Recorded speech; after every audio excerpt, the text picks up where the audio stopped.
when you say the term encouraging, what is encouraging? Encouraging is pushing courage into someone, teaching courage to someone, you know, encouraging someone. It's not just, oh, I hope you have a good day. That's how we think of encouraging. But to be an encourager, to encourage someone, is to know how to effectively assist placing courage in someone so that they can then operate in it.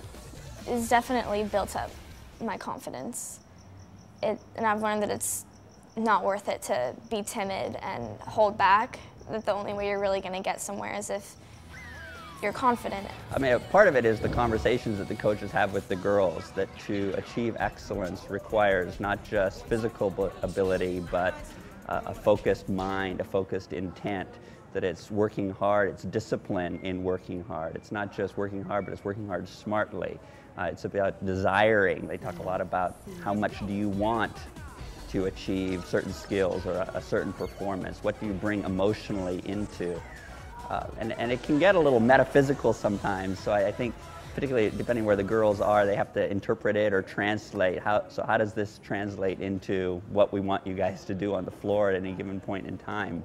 But I think it's great for the girls to be exposed to that performing and doing well and achieving your best is not just working really hard, but it's having the right attitude towards working, it's having the right interpersonal focus and value for your colleagues. It's cheering them on. You know, one of the things that they'll regularly shout out in practice is, I'm not hearing you, you're not loud enough. Support your fellow teammates. And I love that. I think that's great encouragement. It's one of the things I appreciated about cheer over gymnastics, which is fundamentally an individual sport. This is really a team sport. You get the girls cheering each other on, and the idea that they themselves are better as a team when individually they're able to achieve their personal goals. At my school, I wasn't really talkative and stuff, and now from coming here, being around with the older girls and stuff, I've matured, and now with all my friends at school, I'm just like talkative, fun. No, I don't care what everyone thinks about me and stuff. I'm just like be myself. I feel like one thing that I've learned through the long time that I've coached is that when you point somebody out for doing something really good, then everybody else around you sees that they get attention for being really good. And so then they start noticing the good things. And I like that. And I'm very big on that you want to encourage the good things more than put on the negative things. And so I think kids see in other people as well as themselves when they achieve something that it is such an improvement.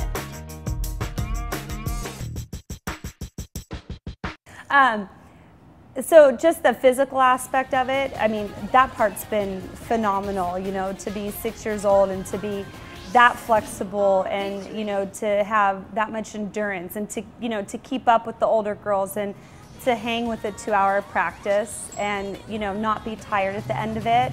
You know, to me, that's really impressive. I can do a bell top cartwheel. It's when you go up into a cartwheel, you tap your legs and then you come down. I can do a lot of stunts where you have to be balanced and you have to be really comfortable up in the air to do it. I had a really bad cartwheel when I got here, and right now I have a layout. You perfect your lower level skill before you get to move on. In every tumbling class, and I've sat down with the Wades and helped design it, every tumbling class is very specific. You have to have X, Y, and Z before you get moved to the next skill. And it's flat across the board, and you don't work on a back tuck till you have round off triple back handspring and standing series. Then you move on to a back tuck.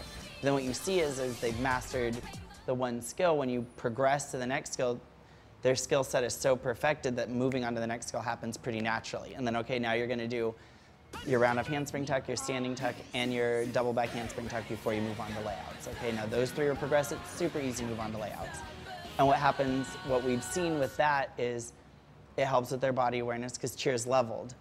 So if you master every level 3 tumbling skill, then level 4 stunting is easy for you because you've had all of this progression with your own body and body awareness that level 4 skills in all areas are all of a sudden like, oh, I feel like I can do that. I feel confident doing that. So perfection before progression.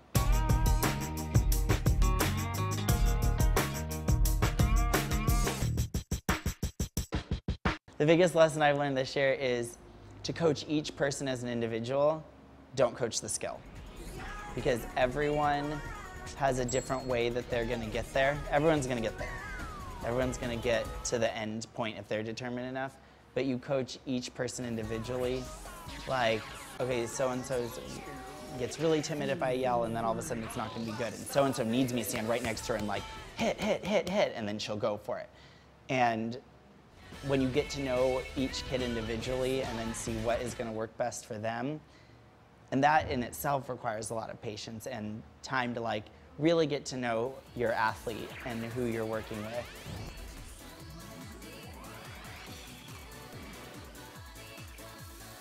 Certainly they've got objectives. They want their teams to do well.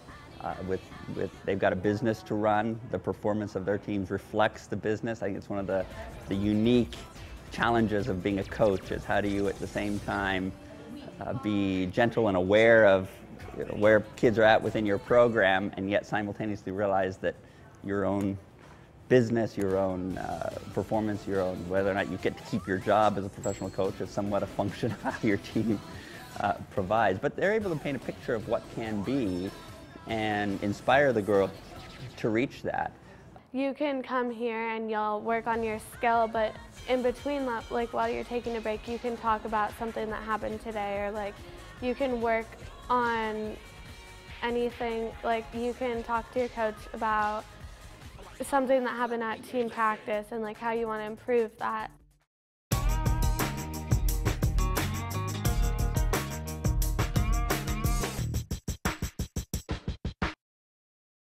I am a firm believer in coming to the practices. I understand if a child's extremely sick and, you know, those kind of things, but you have to remember they're working as a team, and it affects the team when a child is not here or two children aren't here. And my daughter was on a team of 28, so you can imagine if 4 or 5 girls missed a practice or had to leave early or come in late, that it completely affects, you know, the practice that they're trying to hold. Yeah, when you're a high school senior, there are 100 million things going on. You've got college applications, you've got to keep up in school, which is hard when you're wanting to check out so badly.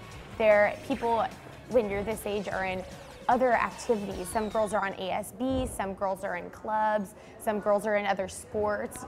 People commit to this though. They figure it out and they straighten their schedules out, and I know that I hate missing practice. I hate it more than anything because I know I don't get to see my friends. I know I don't get to work on my own skills that I want to get better in, and I know that in my stunts, my team isn't going to be able to function 100% without me, and so missing practice it's not only bad for your team, but it's bad for yourself, not only in a physical aspect, but in a mental aspect. Like, you want to be there. You really want to be there. And everybody wants you to be there. Everybody needs you to be there. My husband and I are traditional sports people. He played football for UCLA. I played basketball, softball, tennis. So cheerleading to us was pom-poms, sort of girls kind of fluttering around the sidelines, not really knowing what they were doing, at least in high school. And it was never a sport in our mind, never.